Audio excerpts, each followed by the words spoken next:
probably worth me saying at this point that I've got no idea what is going on in the room. What do I mean by that?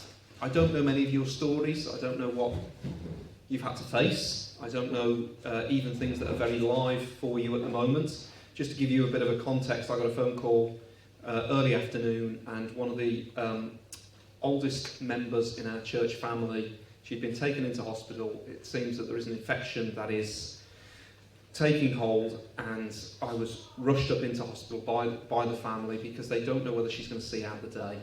And when you get up in the morning, you don't expect these kind of things, and that's the nature of grief, loss and sorrow. In many ways, you don't expect it to happen to you, or at least even if you try to prepare yourself, you can't really prepare yourself, can you? So I'm going to try and be as sensitive as we're talking about the topic of grief and how the Lord meets us and speaks to us in the midst of grief. You've got some little question sheets on the table. If you want to, even as you're listening to the interview, you've got questions that come up and you'd like to ask about those, feel free to note that down if you wish. But this is the first time I've formally got to sit down with Dan. We had a nice little chat on the phone, and I've read something of your story. Can I thank you? Because we're going to be talking about the fine china of your life. I'll be really, really gentle, and if there's something that is uncomfortable to talk about or answer, just for Steve, don't go there. Okay. Is that all right? Yes. So let's get started by simply me asking, can you take us back? It's around about 11 years ago now, is it? 14 years. 14 years ago. Can I just check? Can you hear? Can I make sure? Can everybody hear me? Let's do a mic check. Let's test that. Hello? Oh, we've got a... That's it. We've muted you, which isn't much good at the moment. So 14 years ago. Can we go back 15, 16 years? Tell us a little bit about family life. Family life was absolutely great. I was married to Benson. We had two boys, John and Paul, who were teenagers at that point. They were both Christians. We went to St James. Bence was on the preaching team.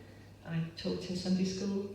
Yeah, a very happy little family. So yeah. life was working. Good. Life was working. Yeah. And then obviously over, fast forward just a matter of months, things changed a little bit. Could you tell us about that? Okay, yes. 7th of July 2007, it's a date I remember. It's the date I will change you.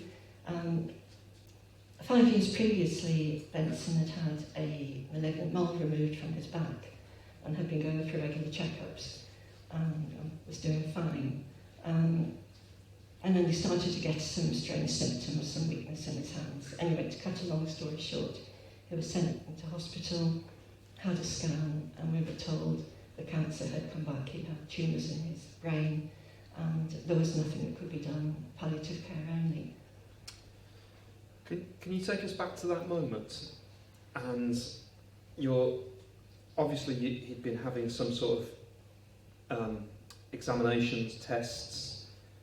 You got something of an idea as to what the potential was, but then somebody sits you down and talks you through, and they say, "There's nothing else we can do." Yes.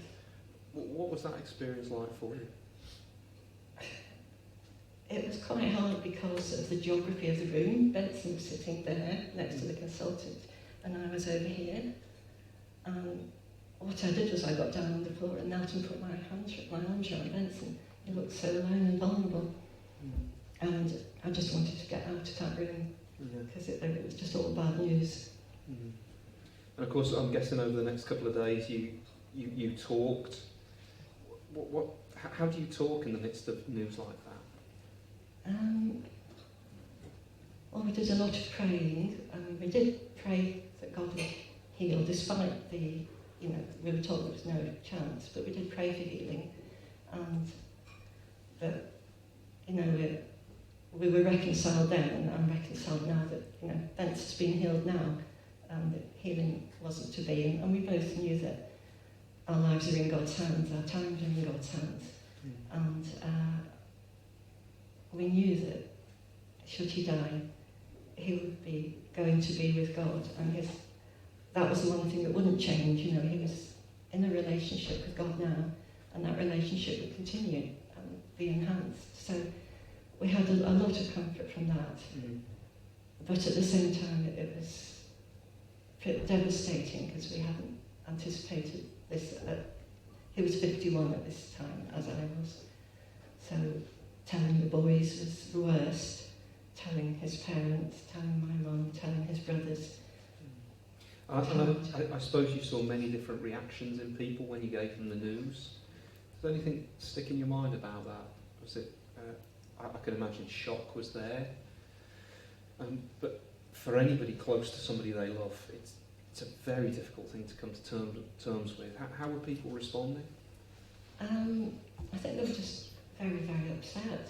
And I think a lot of people were hoping that he might be okay, but they were very upset. But at the same time, there was such a lot of love outpoured. We were so well supported by family, friends, church, his school where he taught. We saw the good side of a lot of people. People were absolutely amazing. And as time went on, you had to increasingly care for Benson? Yeah. What was that experience like for you? Well, it was a privilege. But what happened was, because of the tumours, he had a lot of fits. So he was paralysed down his left side, and so needed care all the time. And as well as that, there was the risk that he would have a fit at any time. And it sort of became the norm to be ringing 999, and we got to know the ambulance crews quite well. Benson shared his faith with some of them. But it meant I suppose I was on trigger alert. I couldn't hardly dare, well, I didn't have a shower because I wouldn't be able to hear him if I was in the shower, so I'd have a quick splosh in the bath. Sorry, too much information. But, I just had to be there all the time. It's a very powerful picture of what you were going through at the time. Yeah. The total uncertainty. Yeah. Were there any joys in the midst of that period at all? Yes, there were. Just seeing how peaceful Benson was. He was just absolutely amazing. Every night we prayed together and we read a psalm together. And one of the psalms I would read was Psalm 77, where it says, has God ceased to love us? And Benson would respond, he'd say, no, he hasn't. And I'd say, has his love forever ceased? And Benson would say, no way. And it was just, his faith was absolutely rock solid. So that was very precious. And doing that with the boys as well, yeah. And I can imagine there's a sense in which you were preparing yourself for what you've been told was inevitable. Yes. Is there a way to prepare yourself for that?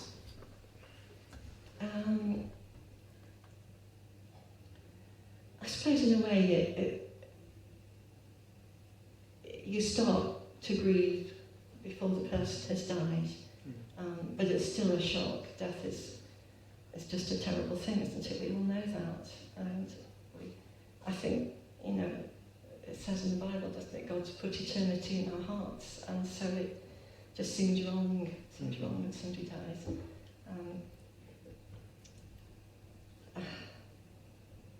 Silly things I found myself getting in the stew about the funeral, even just before he died. And I'm like, how can I organise a funeral? Stupid things like that, but your mind goes all over the place. Yeah. And the day came when he passed from this life into eternity. Yes. And you're left. You've experienced a loss. Can you talk us through some of the experiences, what that was like for you in the days and the months after that? I think in the days afterwards, such a mixture really. Our curate at the time, James, came to sit with me in the hospital, and he shared something from the Bible about Paul writing how he was thinking that death was better by far than life, and I clung on to that. That was a huge comfort. And there was a sense of relief that Benson wasn't suffering, and that if you like, I had cared for him up to the end. I'd done my bit for him. I was with him. I was reading the Bible to him when he died. So it had been a good death. So there was that relief and that joy that he was in heaven.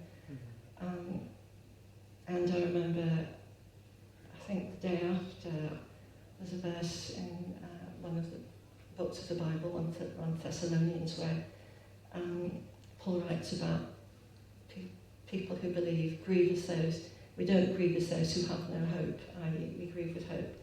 And I typed that out. It's staying on the mantelpiece for years, and I said to the boys, we will grieve, but we will grieve with hope.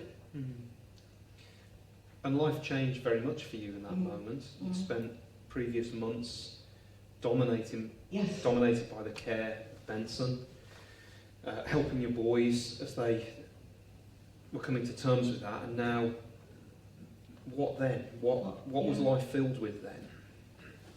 What was it like for you? Very, very busy, and that kept me going. So many people you have to phone and tell and sort out. But I had this feeling that before I could grieve myself, I had to make sure that I knew that Benson was okay. Because as you say, I've been, when I loved him, but I've been caring for him 24/7 for 6 months, and it's like, where is he? Is he all right? I want to look after him. So I did a lot of thinking and praying about heaven, and I realised that there's not an awful lot of concrete information in the Bible is about heaven, because it's not a concrete thing, really, is it? But I just was able to satisfy myself that Benson was with God, Benson was okay, and once I got that settled in my head, I could then address my grief and support the boys and work through that.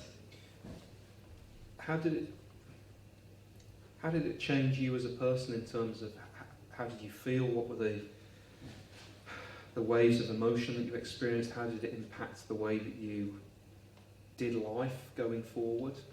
Again, so many different things. I mean, in the early days, there were times when I would look at the clock and I'd think, I don't know how I'm going to get through the next 10 minutes. It was so raw. I suppose it was a sort of panic attack, really. It was just really, really raw. And what I would do is I would just absolutely, literally run upstairs to my Bible and open my Bible, and I found that there was so much comfort in God's Word, and I really clung to it like, I was clinging to a lifebelt if I was drowning. But it came good for me. There was such a lot of comfort. There was such a lot of power in God's Word to comfort and reassure. So, did you ever experience, I suppose that maybe we could put it like this way, dark nights of the soul, where why has this happened to me? Why did you take him, God? Did it bring doubts and fears or anything like that? How did you wrestle any of those things through? And I don't think I ever thought, why has this happened to me? I think it was more my faith changed and deepened, so that my ideas about God grew rather than That's quite a remarkable thing to say, because I've lost count of the number of conversations in my community when I talk with people and invite them to consider who Jesus is, and immediately I do that, they sort of close as if to say, no, I was open to that once, but then this tragic event happened, or this loss happened. I don't want to know anymore. Now, you said you're in God's Word, the Bible, but I'm struck by you saying, actually, there was a deepening of my hope and faith. Did that surprise you? Yeah, maybe. I remember the first Easter after he died. A Good Friday was a very significant day for me, because I think perhaps that's my faith had been a bit shallow, and it had been, I know Good Friday, but let's just get through that and get on to the good bit on Easter Sunday, and everything's okay again. Whereas this time it was, Jesus suffered, he really suffered. And so he knows what it's like.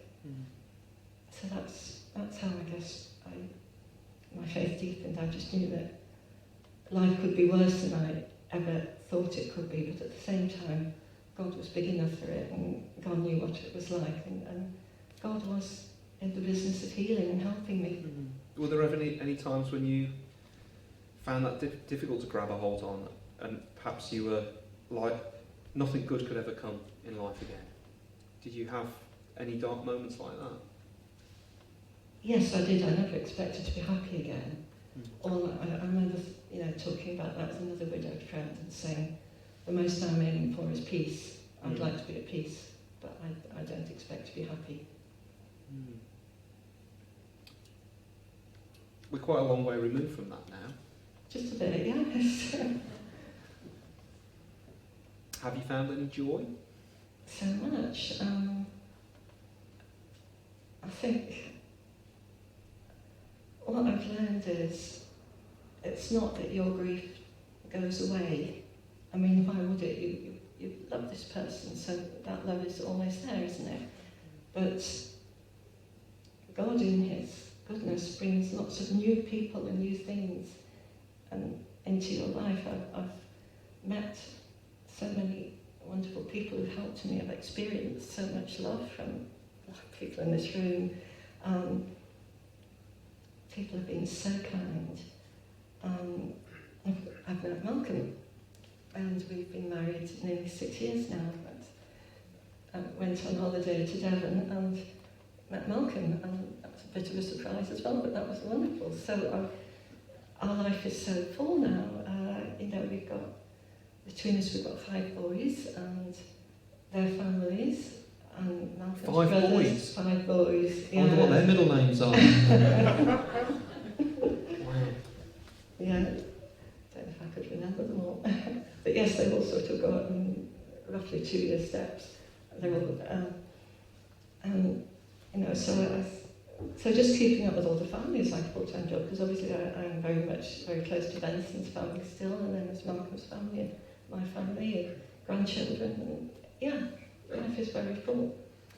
And I was struck by, you and I briefly spoke about this earlier, but I was struck in the piece that you've written about your experiences, that your last line spoke about how it's possible to know joy in the midst of grief.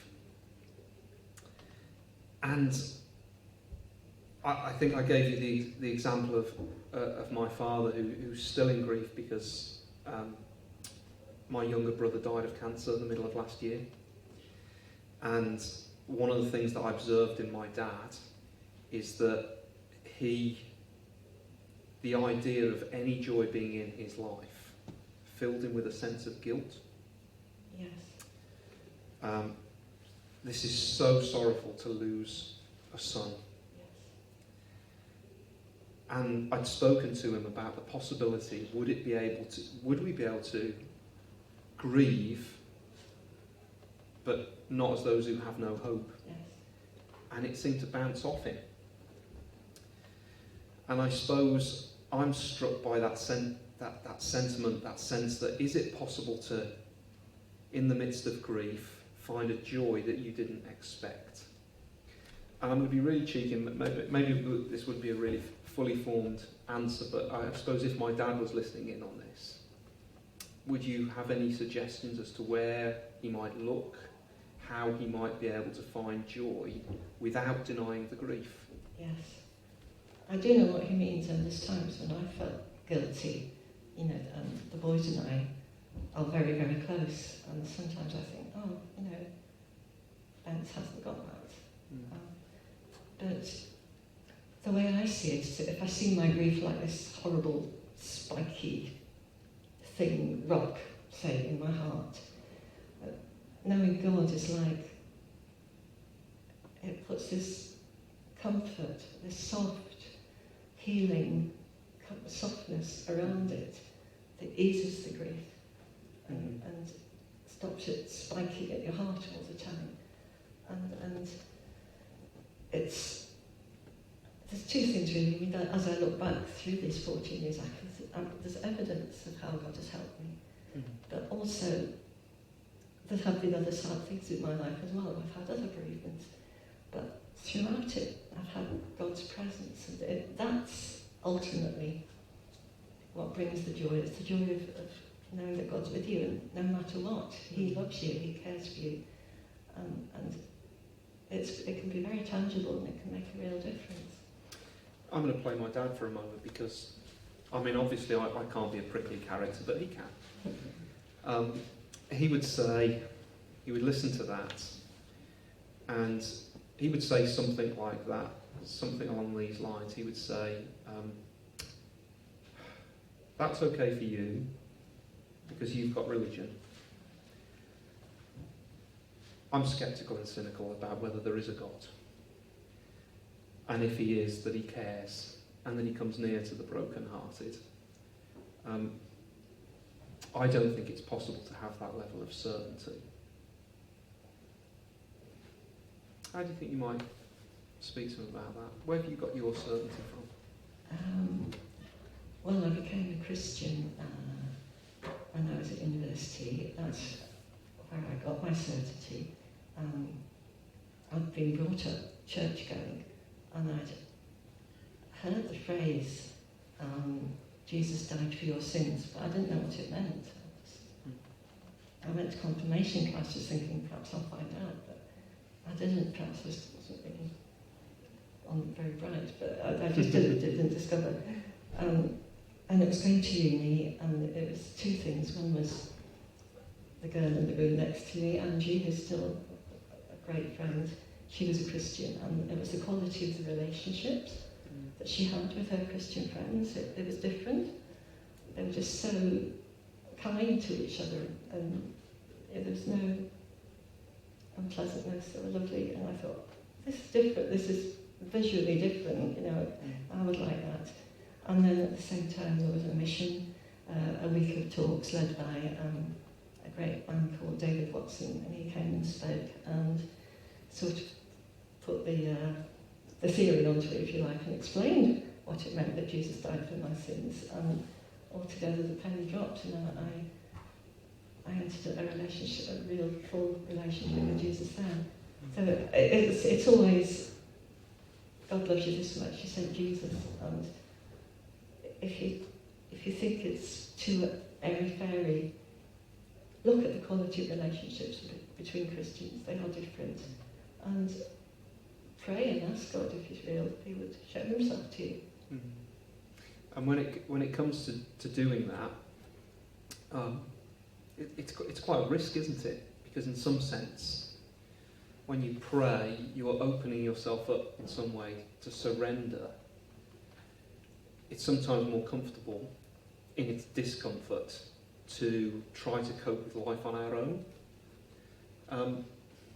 Have you ever found what we talked about the other night, uncomfortable grace? This idea that here is a God who is bigger than me, and to put myself in His hands is a little bit scary.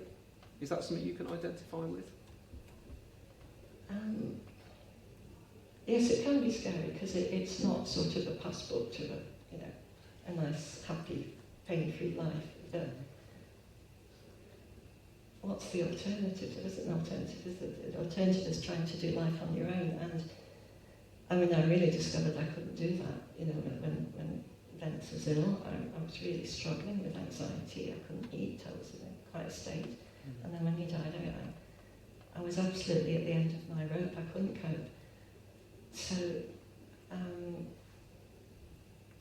it's trying to do life on your own. Might be okay when life's going well, but certainly for me, I got to the point where I couldn't. It seems to me that quite often it's at these pinch point isn't the right phrase. The hardest things in life, when something of who Jesus Christ is, He comes into His own. Yes. And it sounds to me like that's been your ongoing experience. It really, really has. In a very personal way. Yes, it has. It sounds odd, but I remember, say, 3-4 years down the line, looking back to when I was first bereaved and thinking about that closeness I had to God. Mm-hmm. And I missed it because I was getting my life back together again, and I was, starting to take control back, if you like. And that's an awful thing to say, because obviously I didn't want Benson to die. But because I was so not able to cope, so desperate, I was totally dependent on God. And that was a very, very, in some ways that was a very, very good place to be. That is a phenomenal thing to say, isn't it? To say grief is an experience, an emotion, a physical reality, almost a statement over our lives that we would do almost anything not to have. But to say that there is some part of grief that puts you in a good place that you never otherwise could have been. Yes. I wonder whether that could be for somebody who's listening to this, either on the recording or out or here this evening. I almost feel bad emphasising it, but could we dare to believe that there could be something that we can only receive, some good thing that we could only receive at points where we're most weak, most vulnerable, most aware of our need, we're at the end point of our wisdom, our strength, our confidence. And if you're in those moments, those are points where the living God chooses to break in a very personal and special way. I think so. It takes you to the realities of life, doesn't it? I mean, we have this, I don't know what's the word, we cushion ourselves, don't we, with our nice houses and our clothes and our TVs and life's pretty nice. But, well, I don't know, recent events in Ukraine have shown how quickly that nice life can just crumble, and then what are you left with? So, in a way, being bereaved shows you what life, that shows you the realities of life, takes you to the extremities and what's left, and what's left when everything else has gone is Jesus. Wow. I've been really blessed by being able to listen to you talk about that, and to be able to talk with just a level of reality and honesty. But I'm also struck by your hopefulness without denying the hard things of life. And I'm just thinking, if maybe somebody's listening to this and they're at a point of grief, feeling that they're on the point of being broken by it, what would you want them to hear or know, or maybe receive or look to? Well, one of the verses in the Bible that really spoke volumes to me, really spoke truth to me, was He heals the brokenhearted and binds up their wounds. And He does. I mean, you'll always have a scar, and sometimes that scar really hurts still. But God is in the business of healing and binding up your wounds, and He's the God of the universe, but He's there with His salve and His oils and everything, loving you, and He died for you. And He is there. He's ultimately there for you. There's a Bible verse that bouncing off this is always a dangerous thing when you get a Bible preacher next to somebody else quoting a Bible, and they'll come up with another one. But there's one that says He is near to the brokenhearted. Yes. And that nearness really matters, doesn't it? It really does. Yeah. And you've been amazing. Hasn't she been amazing in her life since?